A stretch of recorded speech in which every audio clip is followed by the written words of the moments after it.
two governments, the national and the county government. And certainty is shaping up in the counties as 45 governors take the oath of office. It is a blend of men and women, the old and the young, the seasoned and the new, as well as the very experienced and the rather green. We walk across the map to reach the oathing new county bosses. Meantime, the national government will have to wait for the Supreme Court. There are a whole 8 petitions and a 7-judge bench to figure out what voters really said on the 9th of August with regard to presidential elections. On my take tonight, I thought the cost of swearing in a governor can actually cause a Kenyan to swear at another. Jamila's memo is addressed to MPs-elect and a polite reminder that it takes some work to be an effective legislator. Kashuri's punchline warns about the end of the good times atop campaign vehicles. And on Kaikai's kicker, the proverbial cart is before the horse on matters integrity as newly elected leaders face Chapter 6. This is NewsGang. That you will have the undivided support of the government of Kenya as you discharge your responsibilities in your counties. I know, having been chair of the Intergovernmental Budget and Economic Council, that we have had challenges on matters to do with release of shareable revenue on time. I want to commit to all our governors that the government of Kenya going forward will make it possible that the shareable revenue will be released in time and in accordance with the law and the Constitution so that we can better manage our counties and make it possible for you to deliver on your mandate and the commitments you have made to the constituents in your counties. That is President-elect William Ruto, and he was attending the swearing-in of now Nairobi Governor. I think now that they've been sworn in, we can drop the elect, correct? Of Nairobi Governor Johnson Sakaja and his deputy now. And of course, this was the same seen across 45 different counties, save for the 2 that'll decide their fate on Monday. So I think I want to start with you, Francis. This is now devolution in its 3rd term. 3rd, yes. What has it meant for counties? Before we even get into what, what lies in store for the governors. The good thing is that the 2010 Constitution clearly told us that there are two governments, if you may like, the national government and the county governments. So the national governments have begun operations immediately because the governors have been sworn in. Now what they do is to move to the next stage of nominating members of their cabinet so that they can constitute the government fully. That, of course, effectively means the tenure of the other governors who are in office between 2017 to 2022 is officially over because we saw quite a number of them turning up to hand over to their successors. Of course, some who lost didn't bother to turn up, which I think is a little off color because, I mean... former Governor Kimemia? Yeah. And former Governor Lee Njiru. Lee Njiru as well? Lee Kinyanjui. Lee Kinyanjui, sorry. Yeah. Lee Njiru was Lee Njiru just rolls off the tongue. Yeah, and Kiraitu in Meru. Yes. So I think it's a little off not to turn up. I mean, participate because, it's what it is. It is what it is. Even when there are issues that probably will be raised in petitions about various governors and how they were elected. But of course, that is a matter that the courts will handle effectively. So suffice to say, the county governments now can kick off for the 3rd term, as you put it rightly, 2013 to 2017, 2017 to 2022, now 2022 to 2027. What of course also that means is that the governors now take charge of the devolved resources from, the Division of Revenue Act between the national government and the county governments. And you're talking about a whole 401 billion shillings in the financial year 2022-2023. 370 billion shillings in what you call shareable revenue, and about 30 billion plus will be in conditional grants. Quite a number of counties will receive some hefty amount of money. But what is important is to note that the honeymoon is over. The easier part is done, that of campaigning and securing the seats. The hard work begins immediately. That hard work includes pending bills, unfinished projects, bloated workforces, and a tough balancing act for the governors. Why? Because quite a number of them made promises to the electorate. Some of them said, this is what we will do in the first 100 days. Those 100 days have officially begun today. Finally, there are those who are campaigning for these candidates who won. Some will be very disappointed because there's a huge difference between campaigning and implementing. So there are quite a number of people who were in those campaign lorries, who are expecting certain opportunities, certain jobs, certain deals. They may be very disappointed. This is also an opportunity for the governors to please some people and disappoint another group of people.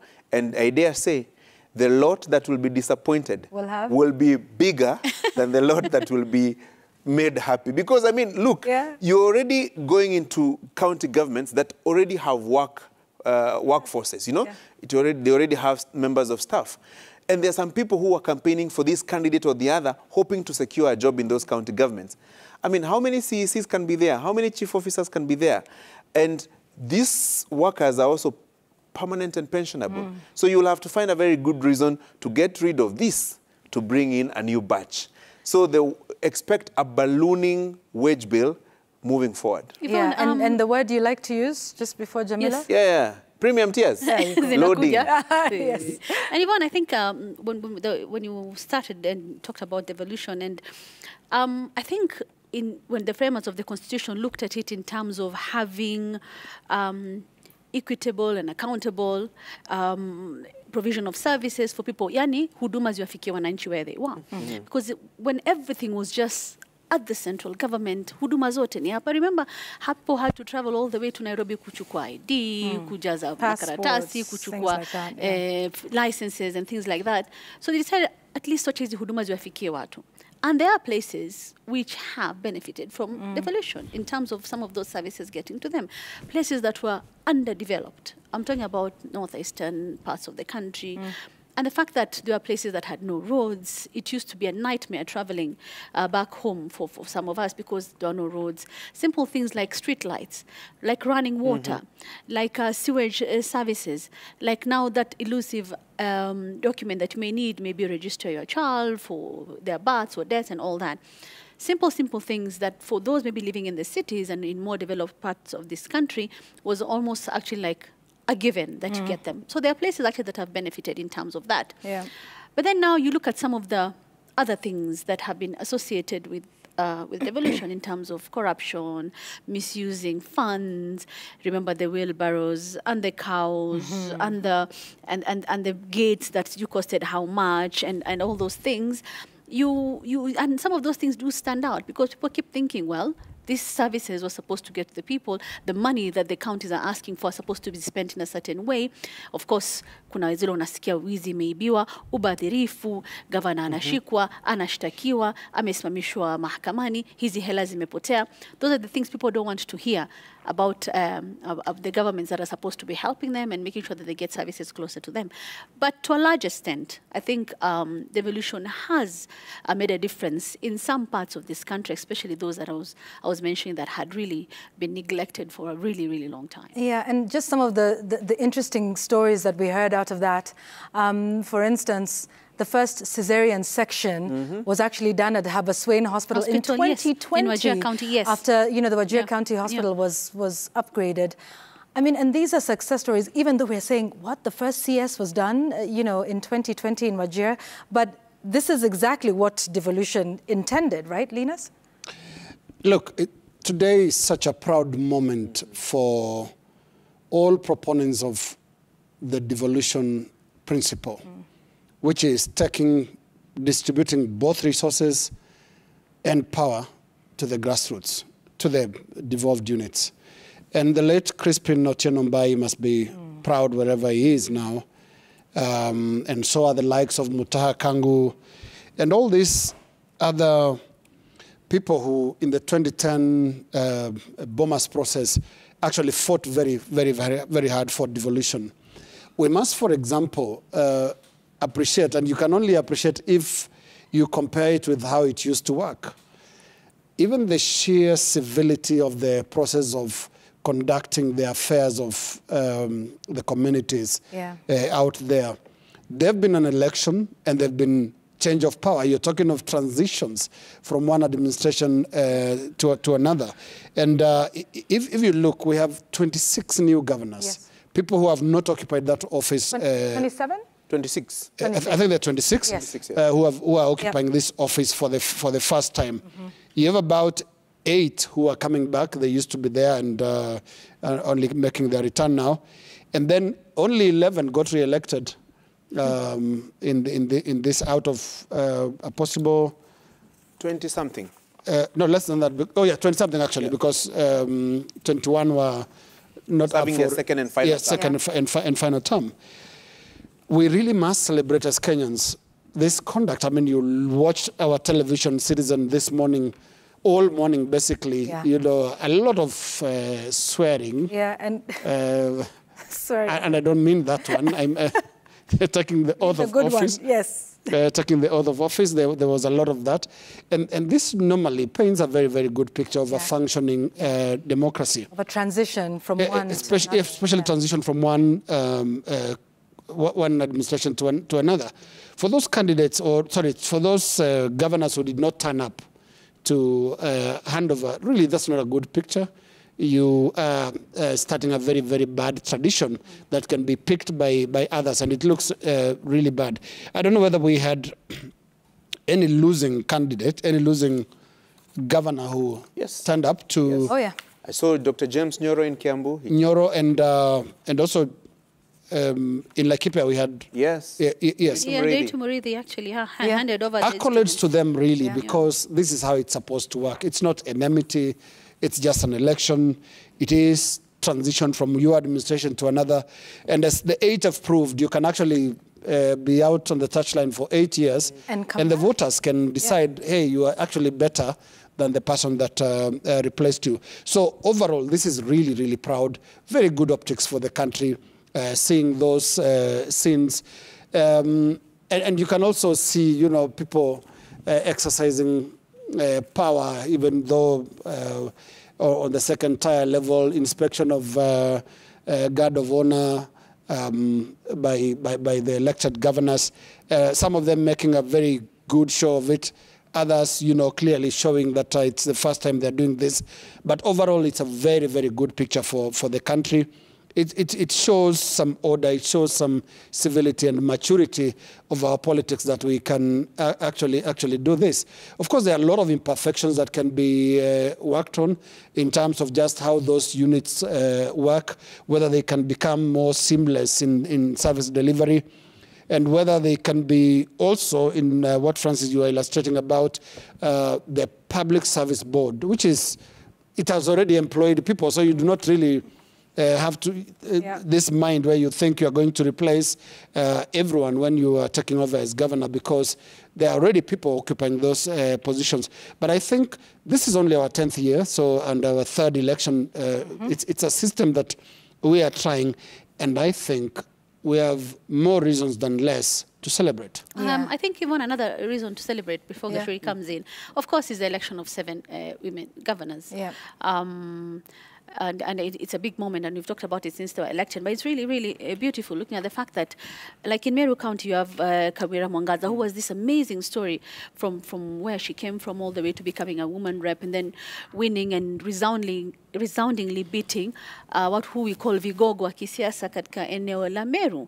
We have Fatma Achane in Kwale, who was the deputy governor to Salim Mvurya for 2 terms, who's now the governor.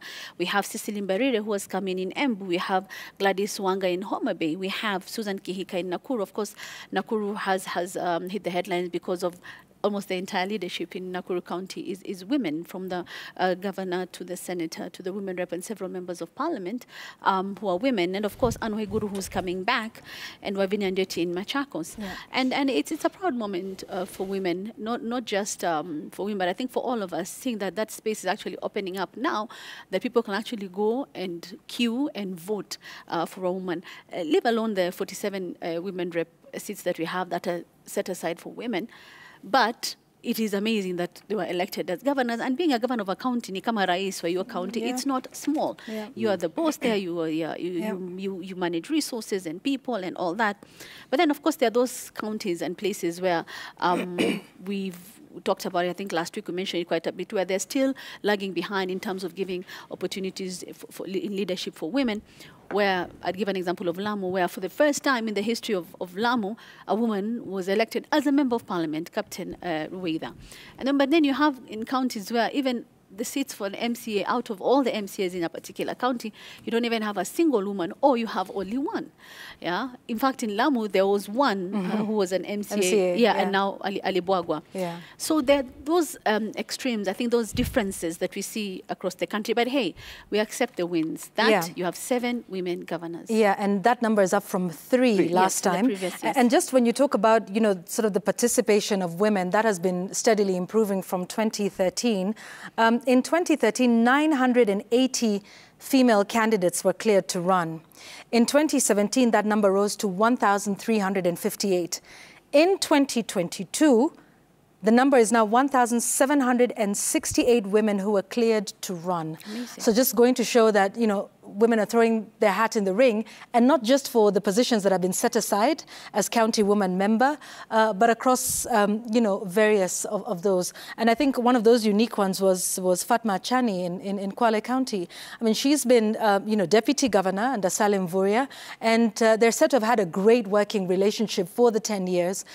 He essentially campaigned for her, sort of handed over to her, and that's going to be something interesting to watch.